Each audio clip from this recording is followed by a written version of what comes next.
In this video, we will look at an ad hoc problem that does not have a lot of reusable techniques that you can apply to other future problems because this is mostly observation based. Either you get the answer or you do not. But if that is the case, how come 4,000 people were able to make that observation, and how do you actually improve this observation skill?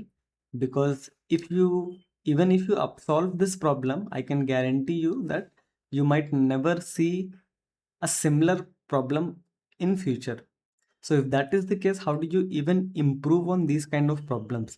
And how did the 4,000 people who solved it during the contest, how how did all of them come to the same observation? So I believe that this class of ad hoc problems require a lot of experience instead of a lot of skill or talent or hard work, etc., to get right. So once you solve enough number of these problems, even though you will not encounter this same setting again, but the arguments that I'm going to use, that might sound a bit far-fetched, but once you start seeing me use these arguments in a lot of ad hoc problems, then you might also start using them in future problems. And then once you start trying out these random stuff and hoping something works, eventually something will start working.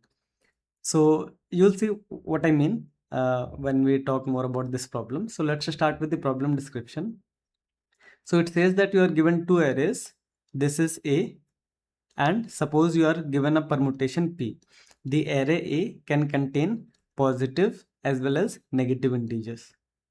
Then let's look at the array P. This is a permutation, and you might have heard of inversion. So if you are considering this index I, and let's consider this index J.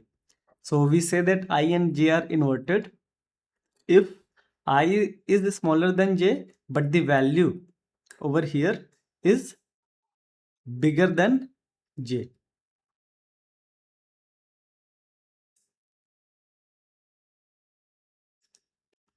Sorry, the value over here is bigger than the value over here. It just means that in the sorted order, you would like to have this 2 should be to the left side of 5. But if it so happens that 5 is here and 2 is here, so that's why we say that I is less than J, means I should be on the left hand side of the J, but the bigger number, which is 5, is on is also on the left hand side. Ideally, the smaller index should be on the left hand side, that's correct, but the smaller number should also be on the left hand side. But if the smaller number is on the right hand side, you can see that is P of J. That is known as an inversion, and that is a very standard concept.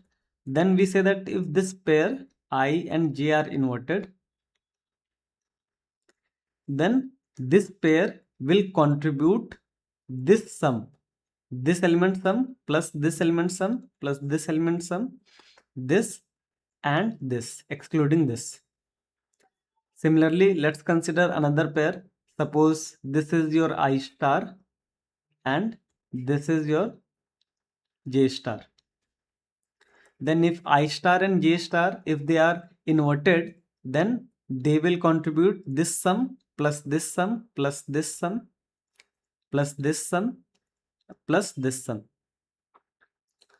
Then if they are actually not inverted, if you are considering this element I dash over here and consider J dash over here, if they are not inverted, like this means that you can already see that I dash is less than J dash, and if they are not inverted, it means that the value of the permutation that you have chosen, P of I dash, must have also been less than P of J dash. If they are not inverted, then they do not contribute anything. So your goal is to find a permutation. This time you are not given a permutation, you are just given the array A, and you have to find any permutation that maximizes the contribution over all O of n square pairs that exist. So how do we solve this? So first of all, you have to notice that each pair I comma j, what do they contribute? They contribute the sum of a subarray. And this is the first technique that you can apply, that whenever a problem deals with the sum of a subarray, and I have talked about this a lot in my previous videos as well, you can immediately think of prefix sum arrays, because in prefix sum the sum of a subarray is just nothing but difference between two elements. So let's see how we can utilize the prefix sum array. So if this is I and this is j, then once you construct the prefix sum array, and you know that the prefix sum array can be derived via this algorithm, prefix of 0 is equal to a of 0, and then you have this formula, prefix of I is equal to a of I plus prefix of I minus 1.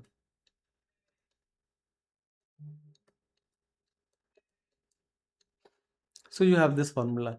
Then when you are computing the sum, and remember that if I and j are inverted, it contributes this, this, this, and this.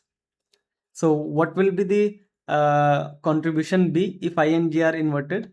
So if I and j, if they are really an inversion, then the sum is nothing but prefix of j minus 1 minus prefix of I minus 1. Because this prefix of j minus 1 means this entire sum till here, and prefix of I minus 1 means this entire sum till here. So if you subtract them, you will get all the boxes that have a shade green in them. Now this is where I will apply some transformation that might not seem very obvious, but this is just something that you can only learn via experience. So you can see that you have to deal with j minus 1 and you have to deal with I minus 1. So if this is the case that have to deal with I minus 1 and minus 1 on both hand side, can you not just modify the prefix sum definition, modify definition of a prefix sum? So you say that prefix sum of I is the sum a 0 to I, and you add an exclude bracket over here. This means that in your new definition of the prefix sum, you say that this prefix sum, this pi, it means that this element is excluded. So the sum of this entire block is written over here. So this sum, so now there will be no concept of prefix of 0. So this prefix of 1, so this is index 0, this is index 1. So this sum will be written over here. Then this sum will be written over here. This sum will be written over here. This sum will be written over here. So the definition becomes something like this. Prefix of I, it will now become P of I is equal to A of I minus 1 plus P of I minus 1. Sorry, what did I write? It should be A of I minus 1 plus P of I minus 1. And why is this correct? Because if you are considering this as your I, then prefix of I means the sum till entire part till here, right? And this is nothing but this sum till this part plus this element, and you store this red line over here. So why are we doing all these shenanigans? Just so that we don't have to deal with j minus 1 and I minus 1. So there is nothing fancy going on over here. It's just we are making our life simpler so that when we deal with I and j, we can only have to deal with prefix j and prefix I. Now, there is no actually, there is no intuition behind why we are, and there is no intuition behind how I even got the idea to do this. It's just something that you learn from an editorial, learn from other people's solution. You see them doing it enough number of times, and eventually you will also have the courage to do these transformations yourself for future problems. So in this transformed version of the prefix sum, what does our contribution look like? Suppose this is I and this is J. Then we said that if I and J are inverted, it will contribute this plus this plus this plus this and just it, right? And what is this? Like, how do you compute this? Now you can see that you compute this entire thing with prefix of j. Prefix of j is nothing but the sum of this entire thing excluding the last element, which is prefix j. And what is prefix of I? It is nothing but sum of this entire block excluding the ith element, and that is exactly what we want. If you subtract these two, if you subtract the yellow line, if you subtract the blue line from the yellow line, you will get all these shaded boxes. So this means that if I and j are inverted, then they contribute how much? P of j minus P of I. If they are not inverted, they will contribute 0. So how do you actually place the elements? Now at this point of time, you will see that just placing I and J smartly or being greedy about it might not be the correct strategy, because once you use up the slots for I and J, then other elements might get affected. Why? Because this I is fixed, so a lot of inversions might not happen that you actually want to happen, and a lot of inversions can happen where you don't want to happen, and it all depends upon whether the contribution is positive or negative. But what if you did not have to deal with all the elements of the array? Like, what if you just had one pair and you were given the complete freedom that you can place any two integers I and j over here? And would you want an inversion or would you not want an inversion? So how do you decide that? So you see that if it contributes pj minus pi, so if pj is greater than pi,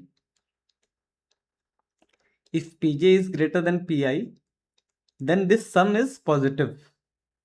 This means that you definitely want an inversion if you are not affecting the other elements. But for now let's forget the other element and let's focus on the one single element. So how much for, so you can see that if I is less than j, then you want pj minus you want pj minus pi if p of j is greater than p of I, else you want 0, right? You do not want an inversion there, so that would mean p of j is less than p of I, and when they are equal, it doesn't really matter. So what is the upper bound of the answer? So the upper bound of the answer is that there are O of n square pairs, and each pair can only give you this much, right? So the upper bound of the answer would be this max of 0 comma pj minus p of I,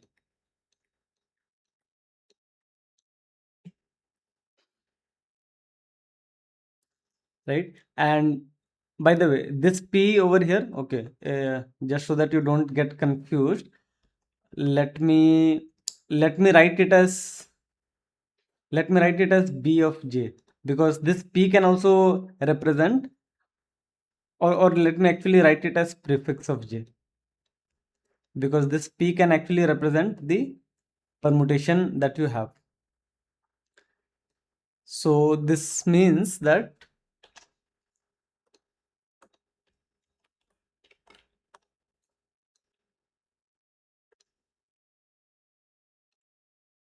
if I is less than j, and we are dealing with all the pairs where I is less than j, so that is implicit.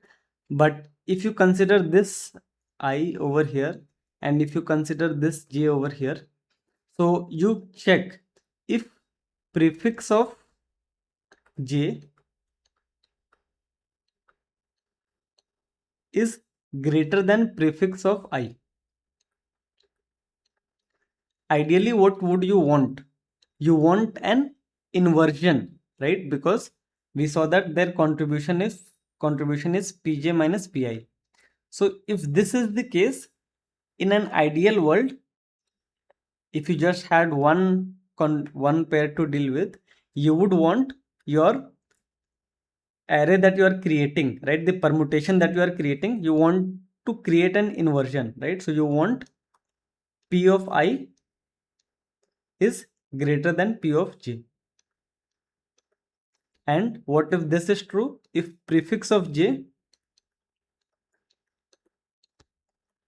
is less than prefix of I,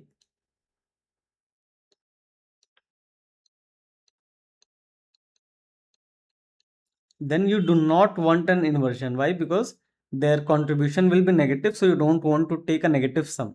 So if you don't want an inversion, then the permutation that you place over here, the permutation value that you place over here, that should be smaller so that it becomes in sorted order and it does not contribute anything.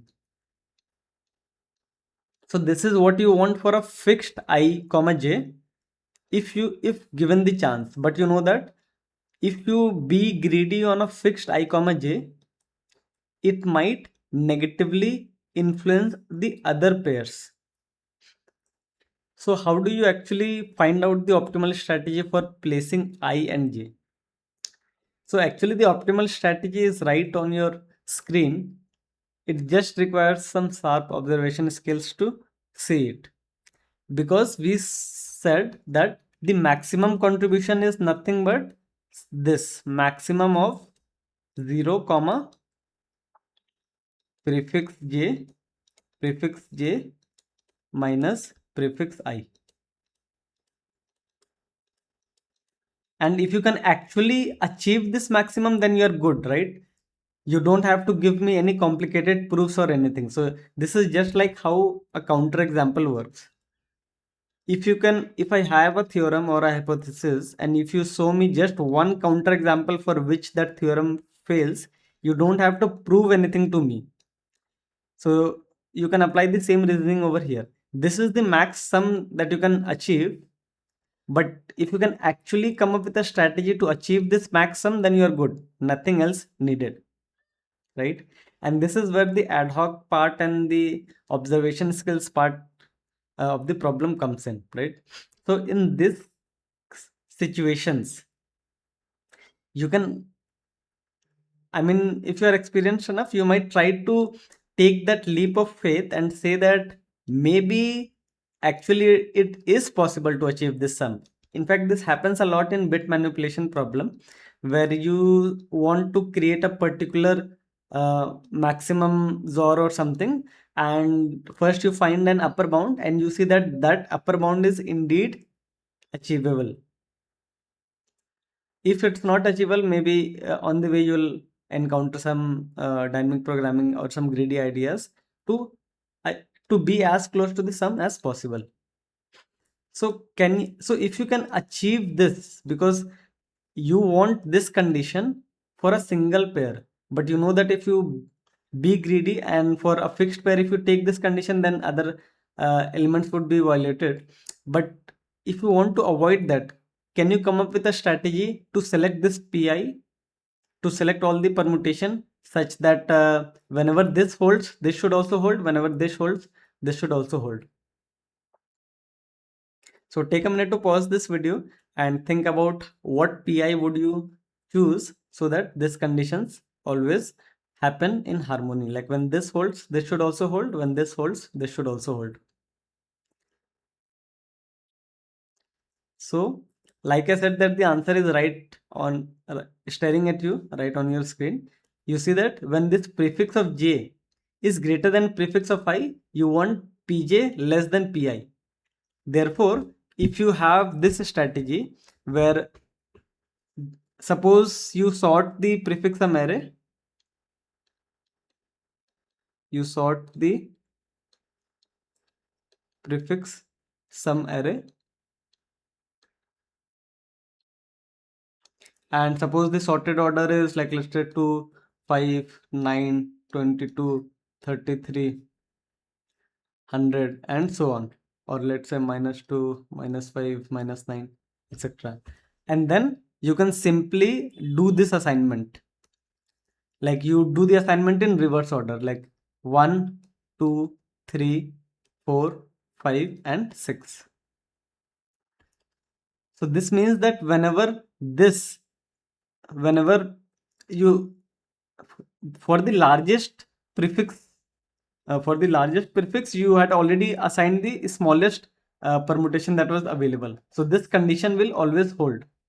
Same for this one. So since this is the order of prefix sum and this is the order of the permutation that you have assigned, then if you pick an element, like if you do a comparison of this and this, so this is, if this is prefix and this is the permutation, then if this element is smaller than this element, then of course this element will be bigger than this, because you have assigned from right to left and this is going from left to right. And just like that, you have solved this problem. All you have to do is sort the prefix sum and do the assignments in reverse order. Now you don't have to prove to me that this is optimal or anything, or why this works, because this actually works, and you can see, because you just proved that this is the maximum bound, and you had some sharp observation skills and you noticed that yes, it is indeed possible to achieve this maximum bound, and you did that by smartly assigning this. So that's why I categorize this as an ad hoc problem, because I don't know, I mean, there could be other ways on how to reach these, like via proper proofs and proper reasoning steps like that follow one from the other. But I believe that if you really want to have like good enough rating progress in code forces, this is one of the things that should come without any calculation. Like you should, like the day you just see this relation and then you just take that leap of faith that no, it might indeed be possible to achieve this sum. Let me try assigning some permutations and see if those work. If none of them work, then you can go back to your drawing board and then you can try doing some math and then trying the upper bound and seeing which one of them work, which one of them do not. But at least in this problem, you just have to notice that okay, this is staring right at your screen. If this is greater, you want this side to be smaller, right? So you want this inequality. In fact, I should have written the inequalities like so. So I should have written it like so. I mean, right now it's not clear, so I should have written it like so. If prefix of j is greater than prefix of I, you want p of j to be less than p of I, so that j and j are both on the same side. So now you notice that on the left hand side you have greater than, and on the right hand side you have less than. So you can notice that this strategy, assigning in the reverse order, always works. So that's about it, and I don't believe that to actually like if you go and implement this problem, I don't think it will improve your problem solving skills as such. Like the implementation of this particular problem does not matter now that you know the trick. So this problem is like contains a lot of spoilers. Either you don't know the answer, but as soon as you have seen the answer, like you can convince yourself that there is that this is indeed correct, right? So even if you take some time to implement, I don't believe that it will actually change your programming, it will actually improve your programming skills or something. What will improve though is watching and consuming a lot of content around this, and maybe solving a lot of problems around this, because all of these arguments, you can say it's a bit far-fetched, right? Like how could you have ever thought of like cleaning up this j minus 1 and I minus 1 to neat P of G and P of I, right? How could you have done this? And then how could you have taken the leap of faith and believed in yourself that no, indeed, this max bound is achievable? So it is actually achievable in a lot of problems, just require some practice and patience and some confidence in yourself to try out various systems. So maybe even though, like I said, that this exact problem is not useful, but maybe the discussion that we have had in this video, that might help you in future ad hoc problems.